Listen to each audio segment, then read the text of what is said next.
누가복음 16장 19절에서 31절입니다. 제가 가지고 있는 신약성경 123면에 있습니다. 누가복음 16장 19절에서 31절입니다.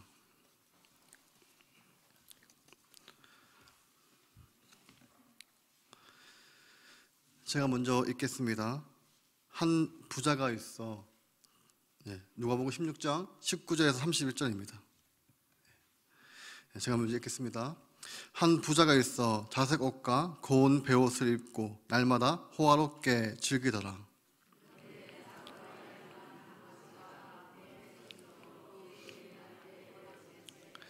그 부자의 상에서 떨어지는 것으로 배불리려 하매 심지어 개들이 와서 그 헌대를 핥더라.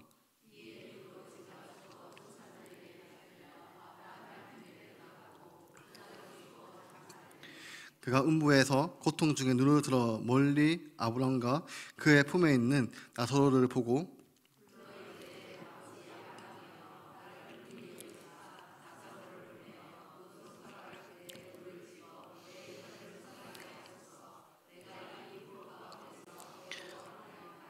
아브람이 이르되 너는 살았을 때 좋은 것을 받았고 나사로는 고난을 받았으니 이것을 기억하라. 이제 그는 여기서 위로를 받고 너는 괴로움을 받느니라.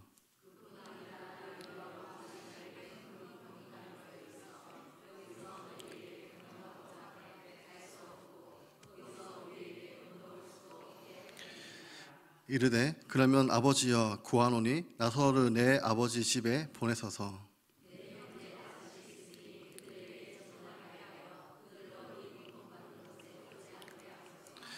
아브람이 이르되 그들에게 모세와 선지자들이 있으니 그들에게 들을지니라.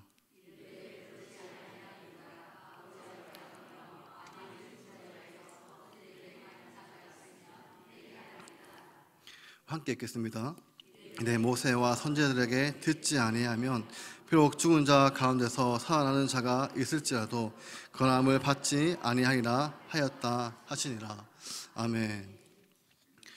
오늘도 우리가 누가복음 16장 말씀을 나누게 되는데 이제 16장 1절부터 시작을 해서 8절까지로 비유로 시작을 했습니다. 그리고 9절부터 18절까지 말씀을 통해서 재물에 대해서 그리고 가정에 대해서 우리가 하나님을 향해 신실해야 되는 것을 교훈을 하셨습니다. 그래서 오늘 살피는 19절부터 31절까지도 이제 비유로 마무리가 되는데 첫 번째 비유와 두 번째 비유의 공통점은 돈과 관계가 있습니다. 그래서 우리에게 주어지는 재물을 어떻게 사용해야 하나 하면서 이제 1절부터 8절까지는 긍정적인 방향에 대해서 말씀을 하셨다면 오늘 우리가 살피는 비유는 우리가 이 땅에서 하나님이 주신 재물을 바르게 사용하지 못하면 우리가 영원한 분행으로 이제 인도되어질 수 있다는 것을 이제 교훈하시게 됩니다. 오늘 본문은 교회를 오래 다니시는 분들이라면 탕자의 비유처럼 많이 들어보셨던 말씀인데 이제 부자가 거짓 나사로에 대한 이야기입니다. 이 말씀은 세 부분으로 나누어지게 되는데 19절부터 21절까지는 부자와 거짓 나사로가 살아있을 때의 모습입니다. 살아있을 때 이들의 모습은 어떻게 달랐나, 그리고 22절과 23절은 이제 두 사람이 다 죽음을 맞이하게 됩니다.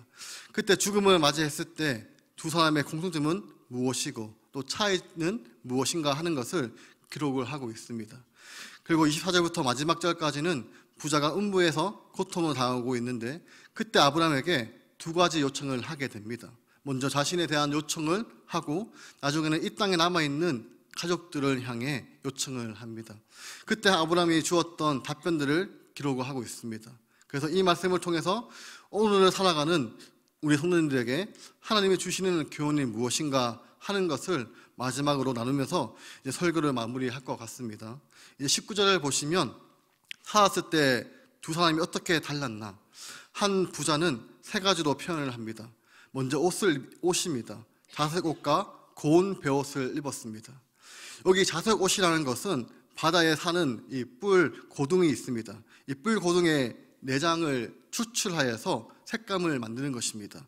그래서 이 바다의 뿔 고둥의 내장에서 염료를 만들어 자색 옷을 입었으니까 얼마나 고가의 옷이겠습니까? 이 옷을 입었다는 것은 상류층의 표시입니다. 그리고 고운 베옷은 속옷입니다. 이것은 높은 지위를 말합니다. 그래서 쉽게 이야기하면 명품 고옷과 명품 속옷을 이제 입은 것입니다. 그리고 이제 두 번째는 호화롭게 즐기더라 이렇게 표현이 되어져 있는데 우리에게 친숙한 영어 단어 중에 럭셔리가 있습니다. 그래서 아주 럭셔리하게 화려하게 잔치하며 럭셔리하게 살았습니다.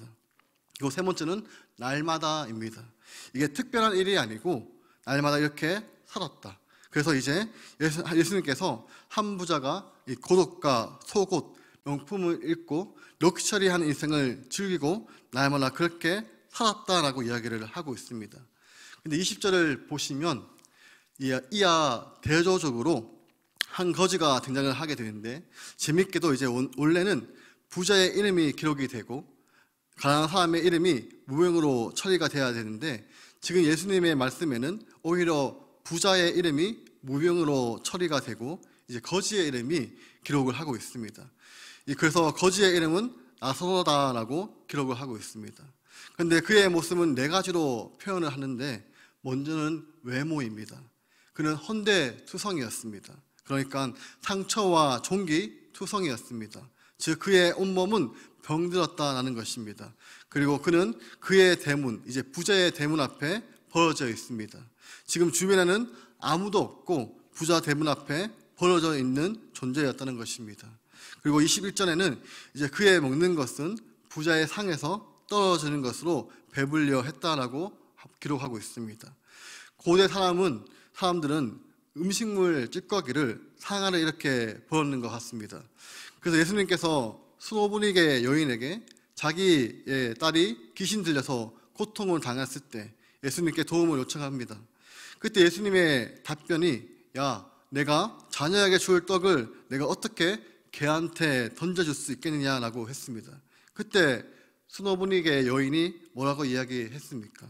주여 올소이다마는 그 다음에 말이 무엇입니까 여러분? 개들도 주인의 상에서 떨어지는 부스러기를 먹습니다라고 했습니다. 오늘 나오는 표현과 비슷한 표현입니다. 결국 음식물 찌꺼기입니다. 그 찌꺼기로 그는 배를 채웠다. 그 다음 네 번째로 심지어 개들이 와서 그 헌대를 핥았다. 이 개는 집에서 키우는 개가 아니라 밖에 돌아다니는 들개입니다. 그래서 이 표현은 경멸적인 표현입니다. 그래서 네 가지, 거지는 집 앞에 벌어져 있었고 온몸은 병들어 있었고 먹을 것이 없었고 그는 개들도 경멸히 여기는 그런 존재였다. 그런데 의미 있는 것은 20절을 다시 한번 보시면 이름입니다. 그 이름이 나사로입니다.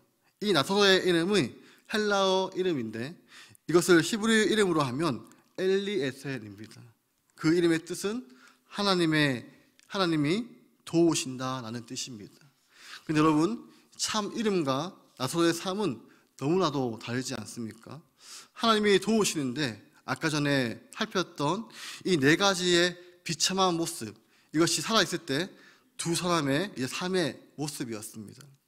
이제 22절을 보시면 두 사람이 죽습니다. 여기서 우리가 단순한 교훈이 있는데 거지도 죽고 그리고 부자도 죽습니다. 여러분 거지는 죽고 부자는 안 죽는 것이 아니라 결국 둘 다 죽는다는 것입니다. 이제 22절을 보시면 여러분이 자세히 한번 보시면 이 두 사람의 죽음을 묘사할 때 공통점이 있고 차이점이 있습니다. 공통점은 아까 전에 말씀을 드렸던 둘 다 죽었습니다. 한 사람에게 없는 것이 있습니다. 부자에게는 있는데 거기에 빠진 표현이 무엇입니까? 장사되매라는 표현입니다. 부자는 장사되었습니다. 우리말로 하면 장례식을 치렀습니다. 그런데 거지는 죽었지만 장사되었다라는 표현이 없습니다. 오늘날로 하면 무용고사 처리가 됐다는 것입니다. 이 거지 나사로는 죽었어도 정말 쓸쓸하게 장례식도 치르지 못했습니다. 그런데 부자는 소위 화려한 장례식을 치렀을 것입니다.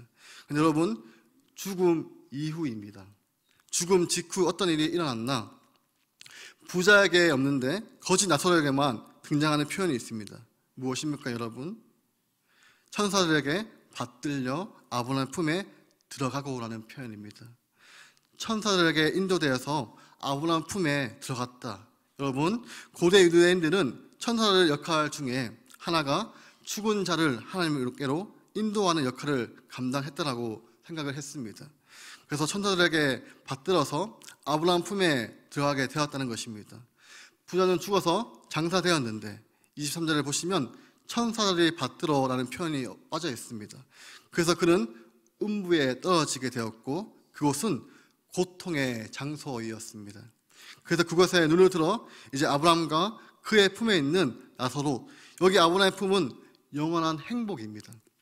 그래서 영원한 행복의 장소 아브라함의 품에 지금 나사로가 있는 것을 보았다라는 것입니다. 여기 이 음부라는 것은 헬라어로 하데스입니다. 이 하데스라는 단어를 지금 우리 성경에서 보시면 지옥이라고 번역하지 않고 음부라고 번역을 하고 있습니다. 그 이유는 예수님께서 지옥에 대해서 몇 번을 말씀을 하셨는데 그때 지옥 헬라어로 게한나라고 말씀을 하셨기 때문입니다. 근데 지금 여기에서는 하데스라고 예수님께서 비유를 하셨기 때문에 지옥으로 번역하지 않았습니다. 그리고 그 당시 유대인들의 이해에 따르면 하데스는 어떠한 곳인가 하면 구약에 나오는 수월과 같은 개념으로 영원한 처벌을 받기 이전, 즉 최종적인 심판이 있기 전에 죽은 자들을 머무는 처소를 하데스, 음부라고 이해를 했습니다. 근데 이것은 천주교에 말하는 요록하고 다릅니다. 여기서는 분리가 있습니다. 영원한 복을 받는 자와 영원한 벌을 받는 자들이 엄격하게 분리가 되어 있습니다. 그리고 두 번째로 이미 부자의 모습에 우리가 살펴본 것처럼 복을 이미 누리고 있습니다. 이제 요록과 관련해서 가장 큰 차이점은 바꿀 수가 없습니다. 지금 이 상황, 벌과 복의 상태는 바꿀 수가 없다는 것입니다. 그래서 지금 예수님께서 비유를 통해 음부에 있는 그 부자가 아브라함한테 호소를 하는 내용입니다. 먼저 자신에 대한 호소를 23절에서 하는데 재밌는 것은 지금 부자가 눈을 들어서 멀리 아브라함과 그의 품에 있는 나사로를 보고 있습니다. 지금 음부에서 서로가 서로를 보고 있습니다. 24절을 보시면 어떠한 부탁을 하나 자신을 위한 부탁을 합니다. 아버지여, 아브라함이여, 나를 긍휼히 여기사 나사로를 보내어 내 손가락 끝에 물을 찍어 내 혀를 서늘하게 하소서. 내가 이 불꽃 가운데 괴로웠나이다. 아마 지옥과 관련된 이미지로 가장 많이 사용하는 것이 24절일 것입니다. 지금 불이 있고 불 속에 영혼이 막 고통을 당하고 있습니다. 어느 정도라면 정말 손끝에 물 한 방울이라도 좀 찍어서 서늘하게 해달라고 하면서 정말 견디기 힘든 고통을 당하는 이미지를 보여주고 있습니다. 그러면서 이제 부탁을 합니다.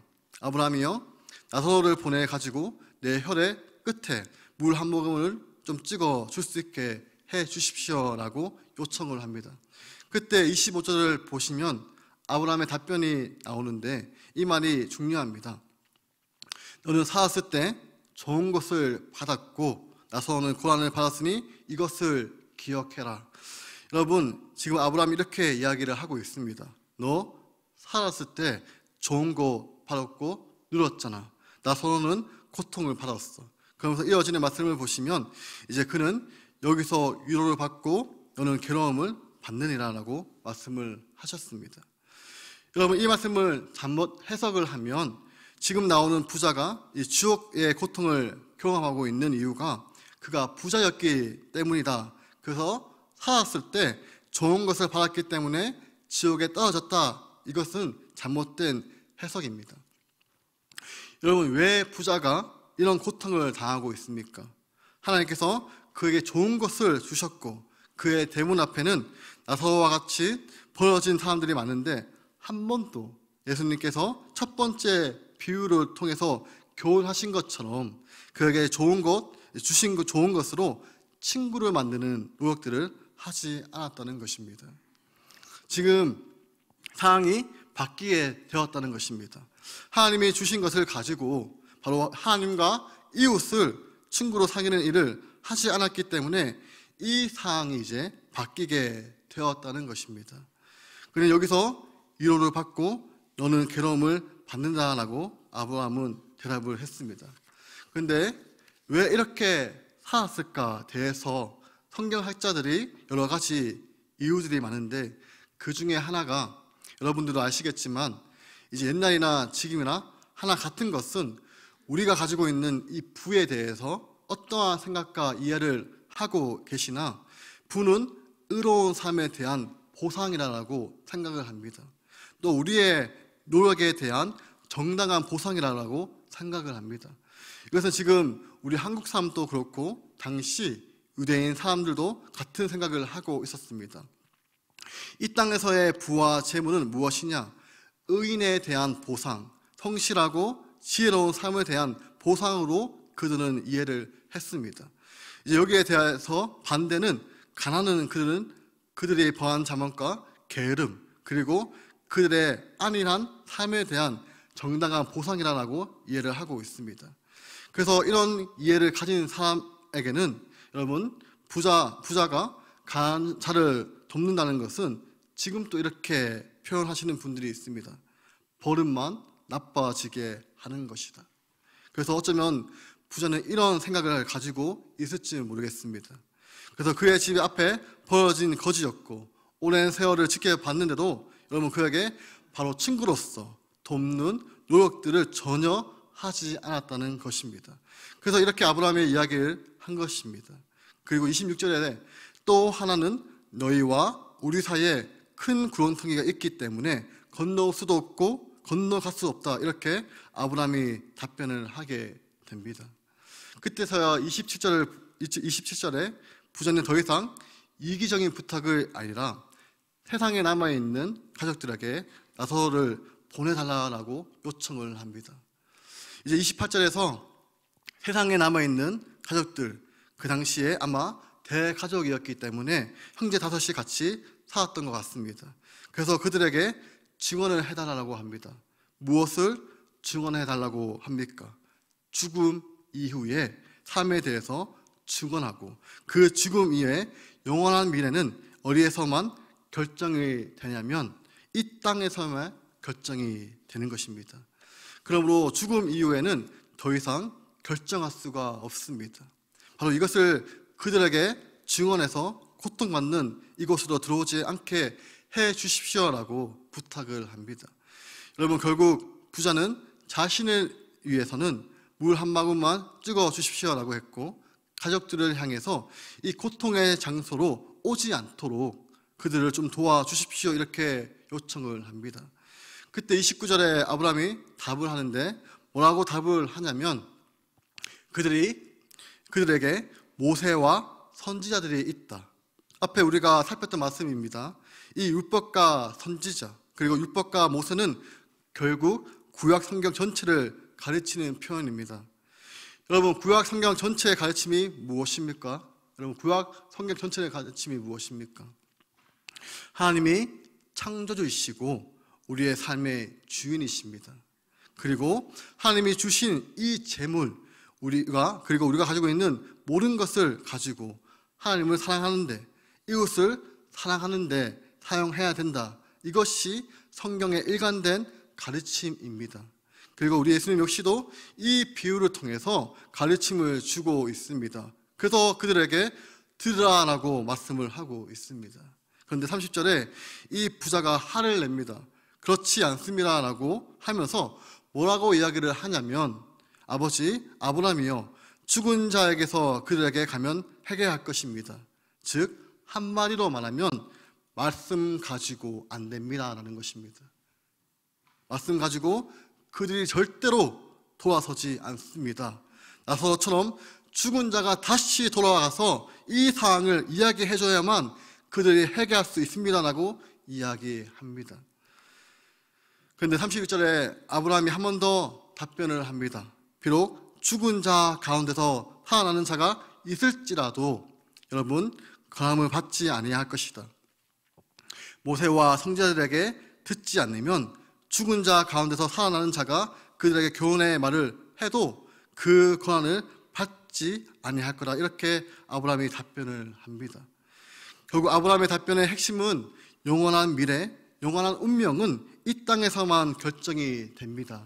그리고 그 결정의 기준은 하나님의 우리에게 주신 이 말씀을 통해서 주신 교훈과 그 교훈을 믿고 받아들이고 순종하는 삶을 사냐 아니면 거부하냐에 따라서 우리의 영원한 미래가 결정이 된다라고 예수님께서 비유로 말씀을 하셨습니다. 여러분, 이 비유의 내용은 우리 성도님들이 너무나도 잘 알고 계시는 비유입니다. 그런데 이 비유를 통해서 하나님이 우리에게 주신 교훈은, 여러분, 이 나사로의 뜻이 하나님이 도우신다라고 했는데, 그렇다면 나사로의 삶에 어떻게 해석을 해야 할까요? 나사로는 죽을 때까지, 성경학자들이 말하는 것처럼 여러분, 나사로는 죽을 때까지 삶의 변화가 없었습니다. 그렇지 않습니까? 이 가난, 질병, 그리고 사람들부터 외면, 조롱과 멸시, 그의 삶은 이 세상에서의 마치는 동안 어떠한 변화도 그에게 없었습니다.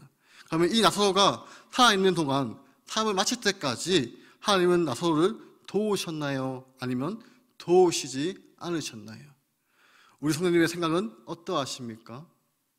나사로가 삶을 마칠 때까지 그의 이름대로 또 그의 고백대로 나사로를 도우셨나요? 아니면 도우시지 않으셨나요? 우리는 하나님의 도우심을 무엇과 연관을 지어서 생각을 하냐면 상황의 반전입니다. 여러분, 질병은 고침을 받아야 되고, 가난은 부를 바꿔야 되고, 조롱은 존경을 바뀌어야 되고, 경면은 하나로 바뀌어야 합니다. 상황이 바뀔 때 우리는 하나님이 나를 도와주셨다, 우리의 기도가 응답이 되었다라고 이야기를 하는데, 지금 이 나사로의 삶과 이름이 지금 같이 가고 있습니까? 아니면 따로 가고 있습니까? 분명한 것은 우리가 받아들일 수는 있습니다. 우리가 이성으로서 받아들일 수 있는 것은, 여러분, 나사로의 삶의 끝 순간까지도 가장 비참하게 살았지만 하나님은 그를 도와주셨습니다. 만약 이렇게 해석을 하면 어떻게 되나? 하나님의 도우심은 반드시 상황의 변화로만 나타나게 된다는 것입니다. 하지만 여러분, 하나님의 도우심, 더 큰 도우심은 무엇일까요? 상황이 하나도 안 바뀌는 그 비참한 삶의 차이라 할지라도 여전히 하나님을 향해 믿음, 소망, 사랑의 삶을 살아가는 것입니다. 여러분, 상황은 하나로 바뀌지 않아도 여전히 하나님을 향해 믿음, 소망, 사랑의 길, 이 순례의 길을 걸어가는 것, 이것이 하나님의 더 큰 도움이지 않을까요? 만약에 이 해석이 맞다면 이런 자들만이 누리는 것이 있습니다. 그들의 죽음은 무슨 날이냐? 여러분, 최고의 날이 되는 것입니다. 여러분, 교회 오빠라는 다큐멘터리를 아시나요? 또 영화도 나왔습니다. 정말 예전에 이 영상을 보면서 얼마나 많이 울고 충격을 받을지 모릅니다. 근데 설교를 준비하면서 제가 이때까지 이렇게 울면서 설교를 준비하는 것이 이번이 처음인 것 같습니다. 얼마나 울었는지 모릅니다. 어떻게 이 부부에게 이런 재앙이 올 수 있나? 이 부부를 향해 현대판 욥을 보는 것 같다라고 말합니다. 그리고 이 부부가 보던 말씀이 욥기서라고 합니다. 처음에는 이제 아이를 출산하고 산후조리원 생활을 끝내고 퇴원하자마자 이 남편 지선님이 대장암이라는 판정을 받습니다. 그리고 한 치 앞도 알 수 없다는 것이 인생이란 말이 이 부부에게 하는 말 같습니다. 그의 나이 36, 젊은 나이로 대장암 4기라는 학적을 받고 나서부터 계속 고난의 연속이었습니다. 남편이 어머니가 연락이 안 된다 해서 자기가 댁에 가본다고 해서 갔는데 평생을 잊을 수 없는 트라우마로 남는 사건이 생깁니다. 그것은 옷방에서 어머님이 스스로 생을 마감하신 참담한 모습을 직접 눈을 보게 됩니다. 그리고 남편이 도착해서 아내한테 미안하다고 하며 방에 들어가서 어머니의 손을 잡고 이렇게 기도했다고 합니다. 주님께서 허락하신 암도 축복으로 여기고 있습니다. 제 육과 영을 깨끗이 고치시기 위함이라는 것도 알고 있습니다. 항암 치료로 온몸이 두들기가 나고 머리카락이 다 빠져 땅에서 머리를 들 수 없어도 주님을 향한 사랑하는 마음은 욥과도 같이 변하지 않을 것입니다. 그런데 주님, 첫 번째 기도는 제 본거침이 아니라 제 어머니의 마음에 평안을 달라고 했는데 어떻게 이렇게 응답할 수 있습니까? 여러분, 어머니께서 이 아들이 대장암이라는 판정을 받고 부부의 집에 같이 병 간호를 했다고 합니다. 그런데 아들의 모습이 차도가 없어서 자살을 했다고 합니다. 암 진단 이후 한 번도 아내 앞에 울지 않았던 남편인데 여기서 완전히 무너지면서 기도하면서 울었다고 합니다. 그리고 마지막에 이렇게 기도했다고 합니다. 어떤 환난이 닥쳐와도 주님을 사랑하겠습니다. 절대 주님을 배신하지 않겠습니다. 주님 사랑합니다. 엄마 미안해. 엄마 사랑해. 한참이 지난 후에 남편 지사님께서 모교에서 간증을 하면서 그때 그 기도에 대해서 많은 분들이 당신이 믿는 하나님, 그 하나님을 믿는 믿음이 무엇이기에 어머니의 비극적인 상황 앞에서 하나님을 찬양할 수 있습니까? 원망하지 않을 수 있습니까? 라고 물었다고 합니다. 사실 하나님을 원망하는 마음으로 기도를 시작했지만 그때 마음속에 성령님께서 일하기 시작하심을 느꼈다고 합니다.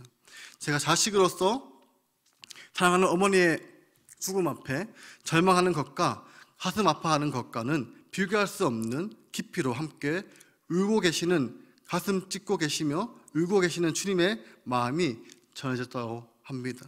그리고 어머니 품에 안고 눈물 짓고 계시는 주님의 모습이 자기 마음에 그려지니까 그때부터 감히 하나님을 원망할 수 없었다고 합니다. 성령님께서 제 입을 통해 남은 기도를 이어가게 하시는 것을 느꼈다고 간증을 하셨습니다.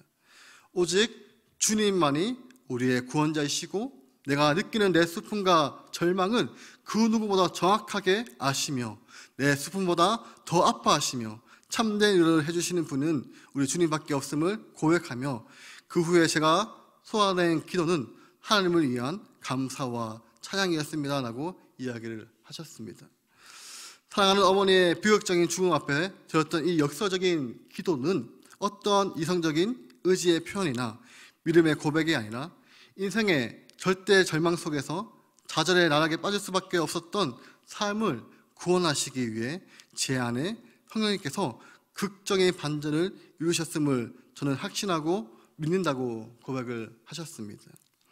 근데 여러분, 이 두 가지 고난이 연달아서 한꺼번에 왔기에 이 지사님 부부가 감당하기에 너무나 힘들었지만 여러분, 이것이 끝이 아니었습니다.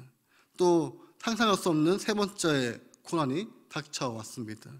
이제 아내인 오은주 지사님의 몸에 이상 변화가 시작이 되었습니다. 이 산후통이 심각해져서 진통제를 먹어도 통증이 잡히지 않아서 참고 있었는데 병세가 악화되고 더 이상 참을 수 없을 지경이 되어 입원을 했는데 그때 남편 지사님은 12차 항암 치료하던 시기였습니다. 이제 의사가 진료를 보고 산후풍이 아닌 것 같다고 말하면서 CT 검사와 골술 검사, 뼈 CT 등의 검사를 모두 받게 됩니다. 다음날 밤에 의사가 와서 보호자를 급하게 찾았지만 없다고 하니 지사님에게 이렇게 말했습니다. 온몸에 암이 너무 많이 퍼져 있고 골수에도 전이가 있으니 당장 항암 치료를 시작해야 합니다.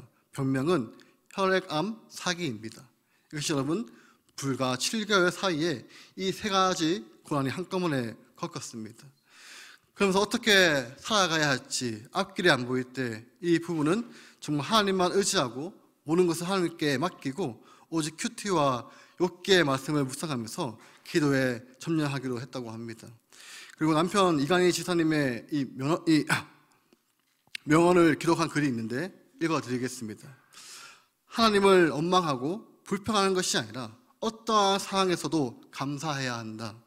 이 고난 때문에 하나님께 멀어지는 삶이 아니라 이 고난을 통해서 하나님께 더 나아가는 삶을 산다면 이 삶도 충분히 좋은 삶이다. 그리고 마지막으로 하나님은 눈부신 삶을 사는 삶을 증거로 삼기도 하지만 고통 속에서 주님을 놓지 않으려고 사람도 증거로 삼으신다. 끝으로 아내 온주 지사님은 병이 치료가 되었지만 남편 이강희 지사님은 2018년 9월 16일로 하늘나라로 가셨습니다. 여러분, 이런 상황적으로 본다면 이 이강희 지사님은 나서처럼 초라한 죽음이라고 할 수 있지만 죽었을 때 누가 그를 인도하겠습니까? 천사들이 그를 인도하여 하나님 품에 안기게 될 것입니다. 여러분, 이런 믿음의 길을 간 사람들이 누릴 수 있는 것은 무엇일까요? 죽음은 최고의 날이 되는 것입니다. 제일 좋은 곳에 제일 좋은 삶을 누리게 된다는 것입니다. 사랑하는 성도 여러분, 우리 그리스도인들에게 최고의 날은 언제입니까? 아무도 잘 근정을 하지 않겠지만 우리 그리스도인에게는 최고의 날은 바로 죽음을 대면하는 날입니다. 왜냐하면 죽음은 무엇입니까? 천국에 들어가는 출입구이기 때문입니다. 하나님이 준비하신 영원한, 이제 절대로 바꿀 수 없는 영원히 복된 상태에 우리가 들어가게 되는 것이 출입구가 된다는 것입니다. 바로 이 죽음이 우리의 최고의 날이 되는 것입니다. 이것이 그리스도인의 죽음입니다. 그리스도인의 죽음은 죽음아 너가 죽으리라, 우리가 죽는 것이 아니라 죽음이 죽는 순간이 바로 우리의 죽음이라는 것입니다. 여러분, 지금 예수님께서 말씀을 하셨습니다. 바로 이런 나사로와 같은 삶의 마지막 순간까지 믿음을 지켰지만 상황은 하나도 바뀌지 않았던 사람, 그들에게 죽음은 최고의 날이었습니다. 그런데 반대로 부자는 어떻습니까? 이 땅에서 모든 것을 날마다 럭셔리하게 살아갔지만 그는 화려한 조목객, 화려한 장례식을 치렀지만 그는 소위 마귀에게 이끌려서 이 주옥 같은 음부에 떨어지게 됩니다. 어떤 분의 간증인데, 한 여성분이 있었는데 남편이 말기암이어서 이 호스피스 병실에서 남편을 마지막까지 간호하고 계셨습니다. 그런데 그분이 정말 그 병실에서 자기한테 가장 끔찍했던 순간을 이야기하시는데 그게 언제인가 하면 밤이었다라고 합니다. 밤에 삶의 마지막을 눈앞에 두는 사람들 중에 갑자기 한 번씩 고함을 치는데 이렇게 치렀다고 합니다. 나 안 갈 거야, 안 갈 거야, 나 무서워. 그러면서 발버둥을 쳤다고 합니다. 그 이야기를 들은 환자들은 다 미쳐버린다는 것입니다. 여러분, 이것이 무엇입니까? 바로 부자의 이야기입니다. 여러분, 우리는 죽음을 망하게 생각을 하지만 죽음을 눈앞에 둔 사람들이 가장 무서워한 것이 돈이 없는 것이겠습니까? 자식들이 효도하는 것이겠습니까? 내가 죽음 이후에 대면하게 될 그 영원한 운명에 대해서 여러분, 마지막 앞에 설 때 그분들은 알게 된다는 것입니다. 여러분, 이 세상의 부귀영화, 의사분이 이렇게 이야기합니다. 누워서 다시 못 일어나면, 눕혀놓으면 여러분 죄송합니다, 다 똑같습니다. 대통령, 가난한 사람, 부자, 잘생기고 못생기고 다 필요 없습니다. 눕혀놓으면 다 똑같습니다. 이것이 여러분의 끝이 될 수 있고, 그리고 우리의 사랑하는 사람들의 마지막 절규의 호소가 될 수가 있습니다. 나 안 갈 거야, 안 갈 거야, 나 무서워. 누가 우리를 거기서 건져줄 수 있겠습니까? 죽음의 건설을 이기신 예수님만이, 그래서 병실에서 부활의 주님을 소개받았을 때 이 부활, 죽음이 끝난 줄 알았는데 그게 아니라 부활이 있었구나. 그래서 부활을 보여주고 약속하신 예수님을 믿게 된다는 것입니다. 여러분, 바로 이 안 갈 거야, 안 갈 거야, 우리를 음부의 건세에서 풀어줄 수 있는 분은 누구십니까? 바로 예수님밖에 계시지 않습니다. 부활하신 예수님을 믿고 그 예수님의 뜻대로 우리에게 주신 물질, 시간, 재능, 나 자신을 위해서 살지 않고 바로 하나님과 이웃들을 사용하며 섬기며 살아갈 때 그때 어떻게 되느냐? 죽음은 우리에게 최악의 시간이 아니라, 가장 무서운 시간이 아니라, 죽음은 바로 천국의 출입구가 되어서 우리 인생 최고의 날이 되어서 그 빛난 천국문, 내가 바로 들어갈 때 이 세상의 모든 수고의 짐을 내려놓고 이 영광의 빛난 면류관을 쓰고 주님과 함께 영원히 살아가게 된다는 것입니다. 여러분, 꼭 명심하시고 기억하셔야 되는 것은 영원한 운명은 바로 이 땅에서만 바꿀 수가 있다는 것입니다. 우리 사랑하는 가족들의 믿음의 길에 서지 못했을 때 부자처럼 이곳에 오지 않도록 성경이 말씀하시는 이 음부, 이 지옥과 같은 곳에 떨어지지 않도록 하나님 그들의 길을 열어주셔서 주의 말씀이 듣고 창조주 하나님, 우리를 구원하신 하나님을 섬기며 우리에게 주신 재능과 물질을 하나님과 이웃을 섬기며 살다가 영원한 천국을 함께 소유하는 자들이 되게 해 주십시오라고 기도하시기를 바랍니다. 그리고 그들을 생명의 길로 이끌 수 있는 우리 성도님들이 되시기를 소망합니다. 여러분, 이제 10월 27일 연합예배와 기도회가 있습니다. 화요일날 새벽에 담임 목사님께서 말씀하신 것처럼 아론 같은 지도자가 아니라 모세 같은 지도자가 자기의 이름을 생명책을 버리면서까지 백성들을 사랑하는 것처럼 이런 지도자, 이런 리더를 만나게 해달라고, 그리고 우리 구미동부교회 주일학교에서 모세 같은 영적인 리더들이 많이 배출되어서 이 땅을 거룩한 도시로 하나님이 기뻐하시는 친구들이 많이 나오게 해달라고 간절하게 기도 부탁을 드립니다. 마지막으로 정말 27일 우리가 하나님께 회개하기 위해서 가는 곳입니다. 그래서 함께 가는 자나 여기에서 남아있는 자나 정말 자복하는 마음으로, 한 마음으로, 여러분, 마귀는 분열시키지만 우리 안에 계시는 성령 하나님은 우리를 하나 되게 하십니다. 그래서 정말 다 함께 한 마음으로 회개하시면서 오늘 새벽의 말씀처럼 하나님 우리나라에게 은총을 주십시오. 우리의 결단과 노력이 아니라 하나님의 말씀으로, 변하지 않는 언약의 말씀으로 하나님께서 우리나라를 다시 회복시켜서 거룩한 나라로 정교교획이 이루어진 것처럼 우리나라 다시 영적인 각성이 일어나게 해달라고, 그리고 정말 우리나라 불쌍히 여겨 주시옵소서라고 기도하시기를 주님의 이름으로 축원합니다. 기도하겠습니다. 하나님 아버지, 우리가 기도하면서 발버둥 치지만 우리의 삶이 때로는 아무것도 바뀌지 않을 때가 너무나도 많습니다. 하나님, 그때 더 큰 은혜를 부어 주옵소서. 하지만 다니엘의 고백처럼 그리 아니하실지라도 믿음, 소망, 사랑의 길, 이 순례의 길을 걸어갈 수 있는 우리가 되게 하여 주옵소서. 하나님 아버지, 우리가 모든 것을 놓고 가야 할 순간이 다가옵니다. 그때까지 하나님이 주신 것, 하나님의 영광을 위해, 이웃들의 유익을 위하여 아낌없이 사용할 수 있도록 해주셔서 바로 죽음의 순간이 우리 인생의 최고의 날이 되어서 열린 천국문 내가 들어가 세상 짐을 다 내려놓고 빛나는 열매가 받아쓰고 주님과 함께 영원히 살아가는 천국 백성으로 살아가게 하여 주옵소서.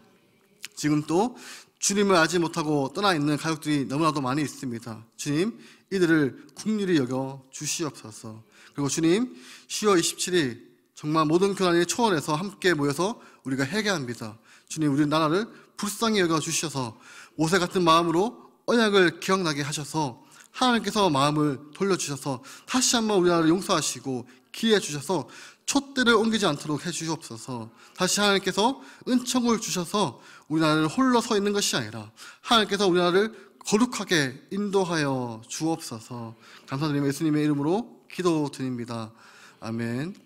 이제는 주 예수 그리스도의 은혜와 하나님의 사랑하심과 성령의 교통하심이 짧은 인생이지만 주님께서 주신 것, 하나님의 영광을 위해서, 이웃들의 유익을 위하여 사용하여서 죽음이라는 출입구를 통하여 영원한 천국의 삶을 살기를 소망하는 모든 구미동부교회 성도 위에 영원토록 함께 있을지어다. 아멘.